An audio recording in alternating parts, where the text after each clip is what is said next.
మన బైట్‌లో చాలా చిన్నపాటు చేంజెస్ ఉన్నా కూడా చాలా పెద్ద ప్రమాదకరంగా మారవచ్చు. ఈ ప్రాబ్లమ్స్ ఏమేమైతే ఉంటాయో వాటికి ఎట్లాంటి రిజల్ట్స్ ఉంటాయో మనం ఇప్పుడు ఈ వీడియోలో తెలుసుకుందాం. అన్నిటికంటే మొదటిది అన్‌ఈవెన్ బైట్. మనం బైట్ చేసే బైట్‌లో కొద్దిపాటు తేడా జరిగినా కూడా మన బ్యాలెన్స్‌డ్ బైట్ ఉన్నప్పుడు మనం అంతా ఈక్వల్‌గా బైట్ చేస్తాం.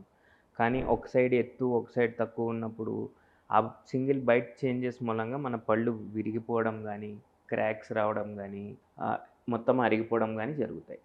రెండోది టీఎంజే స్ట్రెయిన్. మనకి పైన పైన దవడ, కింద దవడ ఒక జాయింట్ టీఎంజే జాయింట్‌తో కనెక్ట్ అయ్యి ఉంటుంది. ఆ జాయింట్ మన అన్‌ఈవెన్ ఫోర్సెస్ కోసం ఒక సైడ్‌కి ఫోర్సెస్ ఎక్కువ అప్లై చేయడం జరుగుతా ఉంటది.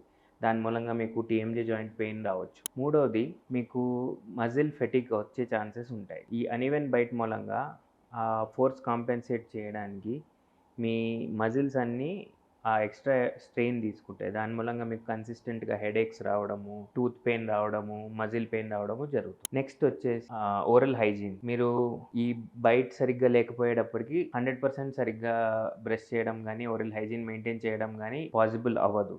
దాని మూలంగా మీకు చిగుళ్ళ సమస్యలనేవి కంటిన్యూయస్‌గా వస్తా ఉంటాయి. నెక్స్ట్‌ది ఫేషియల్ అండ్ లిప్ చేంజెస్. ఈ అన్‌ఈవెన్ బైట్ మూలంగా ఒక సైడ్ పన్ను బాగా అరిగిపోవడము, లేదా పన్ను మిస్ అవ్వడం మూలంగా మీ ఫేషియల్ మజిల్స్ గానీ, మీ లిప్ పొజిషన్ గానీ చేంజ్ అవుతుంది. దాని మూలంగా మొత్తం ఫేషియల్ ప్రొఫైలే చేంజ్ అవుతుంది. ఇయన్నిట్లో ఏదైనా ప్రాబ్లమ్ మీరు ఫేస్ చేసినట్టయితే మీరు మీ డెంటిస్ట్‌ని ఇమ్మీడియేట్‌గా కన్సల్ట్ అవ్వాలి. నేను doctor Suhas, chief dental surgeon, oral implantologist, Elident hospitals, Banjara hills. మా బ్రాంచెస్ కొండాపూర్, కూకట్పల్లి, మణికొండ ఇంకా బంజారా హిల్స్‌లో ఉన్నాయి.